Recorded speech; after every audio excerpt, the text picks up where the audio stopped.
If you're sewing a shirt with a yoke, like the back yoke of this vintage top I'm working on, there's a couple different ways you can assemble it. A shirt with a back yoke will have an outer yoke piece like this and an inside yoke facing piece like this. So you have an extra layer of fabric at your shoulder seams and at the yoke seam where the yoke joins the back. The most common modern method to assemble a yoke is called the burrito method, where you enclose all the seam allowances with a nifty little trick. But there's other ways to do it too. In this tutorial, I'll show you how to sew a shirt yoke 2 different ways, with the burrito method and with a more traditional method like my vintage sewing pattern uses. Both require no hand stitching and no extra drafting, so cut your pattern out and let's get to it. We'll do the burrito method first. For both methods, we'll start off exactly the same. You'll need your front and your back shirt pieces and both of your yoke pieces, the outer yoke and the facing yoke. Keep in mind you could cut out your yoke facing in a different fabric if you're short on yardage. You can watch my video on other tips for maximizing your fabric yardage. I'll link it in the description. Or if you're using a directional print, it can be fun to cut the outer yoke on the bias or cross grain. If your back shirt piece has pleats or gathers like mine does, prepare those first. And first up, we're going to pin the yoke pieces to the back shirt piece. Here's how we begin. And again, this will be the same for both the burrito method and the more traditional method. Lay your facing yoke piece right side up. For this top, my yokes are both exactly the same. But for my other top that I'm going to show you, I used white for my yoke facing, so it's easier for you to see since my fashion fabric is the same on both sides. Turn the yoke facing piece so that the yoke seam is at the top.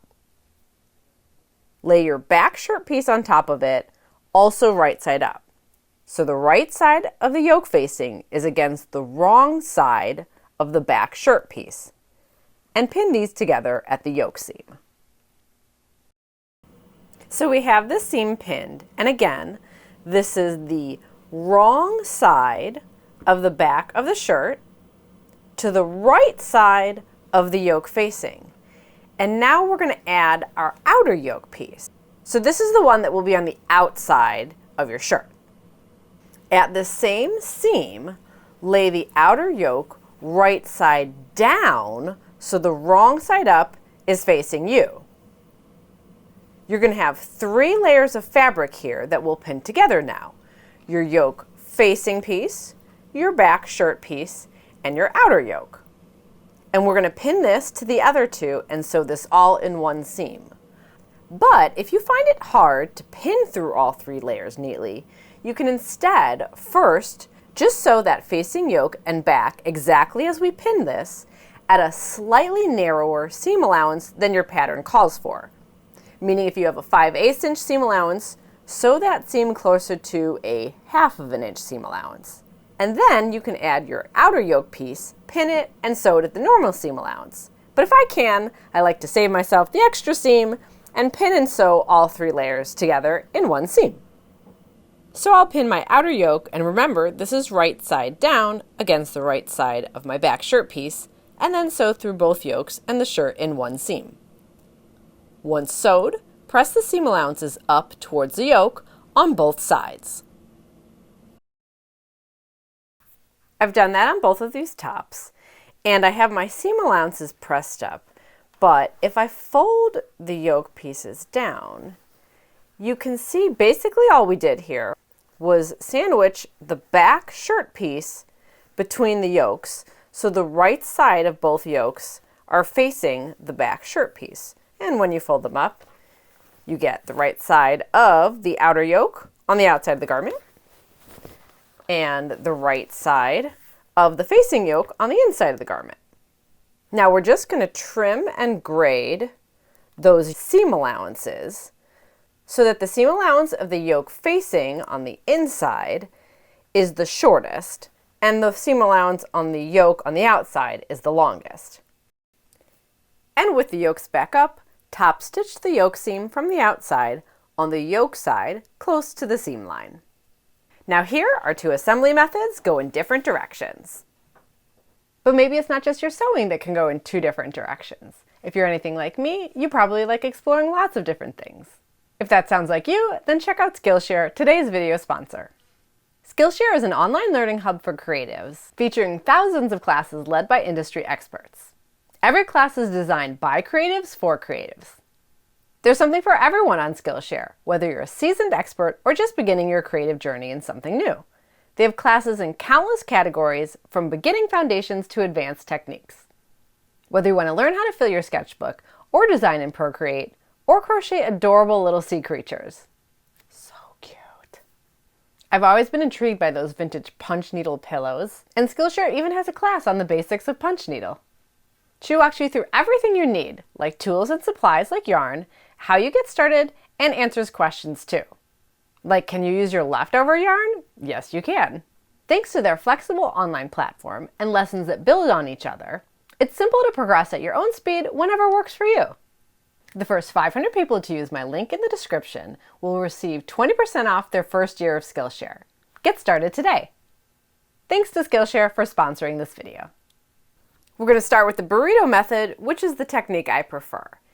In this trick, you basically roll up your entire shirt in one of the steps so it vaguely resembles a fabric burrito.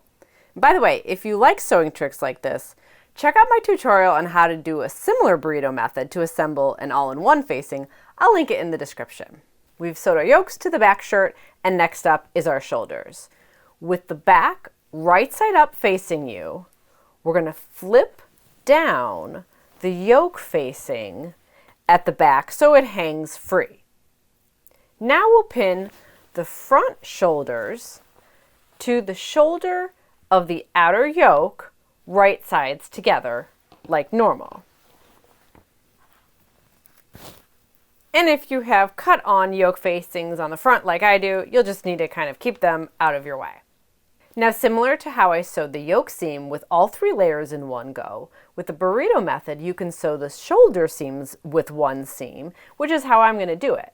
But I think more people sew these pinned shoulders first at a slightly narrower seam allowance than normal before doing the burrito trick. So if you feel more comfortable, go ahead and sew these pinned shoulder seams now with a slightly narrower seam allowance than your pattern calls for. And then we're on to the trick. So we have our fronts right sides together with our back and the yoke facing piece still hanging free back here. Starting from the lower edge of both your front and back pieces, start rolling them up tightly together up towards the shoulders. When you get to the yoke facing that you left hanging in the back, don't roll that up with this. Once you have your shirt pieces rolled up tightly like this, pull that yoke piece up and around the roll of fabric carefully. And now you'll pin the shoulders of that yoke facing to the front and outer yoke shoulders that you either just pinned like I did or already pre-sewed them with a narrower seam allowance. So you'll just pin all 3 layers together at the shoulders. Make sure as you do this not to catch any of the roll of shirt fabric in your pins. So you have all 3 layers pinned together just at the shoulders, the fronts and both yokes. And yes, this looks weird, but trust the process. Now go sew these shoulder seams along the seam line with your normal seam allowance, and again, make sure to keep the rolled up shirt fabric away from the seam as you sew. Press the shoulder seams and then trim and grade the seam allowances. Now it can be hard to figure out how to grade them all rolled up like this, and if so, you can unroll the burrito first, or just trim them all down to 1/4 inch. But if you kept the orientation the same as you rolled it up, this is the facing piece on top, and you can kind of look inside and figure that all out. And this is the narrowest, but just do the best you can. Now carefully pull the shirt pieces through the yoke to the right side again. Just grab hold of one end and kind of just keep on pulling until you get them to the right side. This step definitely can take a bit of work. This is also why this is not a great method if you're using a really delicate fabric. And definitely more difficult if your yoke is really narrow at the armhole like mine is. But in the end, here we go. Here is my very wrinkly now facing, all enclosed at the shoulders and at the yoke seam. And here it is from the outside. Ta-da! You'll obviously need to give this a good press, and then you can top stitch the shoulder seams just like we did for the yoke seam. Now the burrito method is great and encloses all the seam allowances within the yoke and the yoke facing, but sometimes you just want to do something the traditional way, which is also a better method if you're using a more delicate fabric. So we use the more traditional method for this second shirt. Assembling the yoke starts off exactly the same way as we did for the burrito method. Now remember, I used white for my yoke facing for this one. And I have both yokes sewed to the back with the seam allowances pressed up and trimmed and graded and top stitched along that yoke seam. So next up is the shoulders. So place the back shirt with the right side up facing you. Flip the facing yoke down at the back so that it's hanging free below.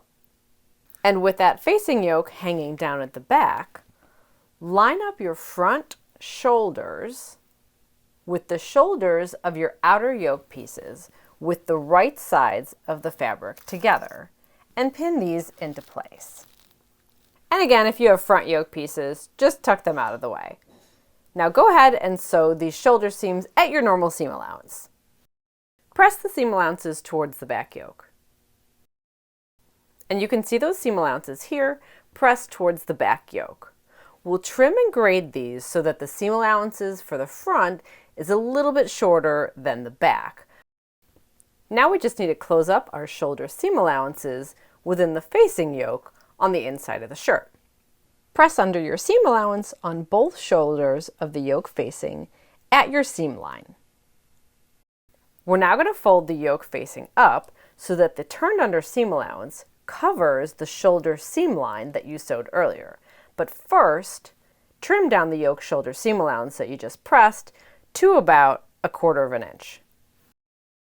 Now with this seam allowance trimmed down, we're going to fold this up and cover the seam line and the seam allowances from the front and the back yoke. So you're going to want this to just overlap a little bit past that seam line so that it covers it nicely, because we're going to top stitch this from the other side, so you want to be sure to catch this yoke facing in your top stitching. So smooth this out and pin this into place. And from the outside, we'll now top stitch on the yoke side, just like we did for the yoke seam, close to the seam line. And this will catch our yoke facing in our line of top stitching. You may want to swap your pins to the outside of the garment first to make it a little bit easier to sew. After top stitching from the right side, give it a press and you're all done with your yoke. And it looks great from the inside and from the outside too, and you didn't have to manhandle any fabric to do it.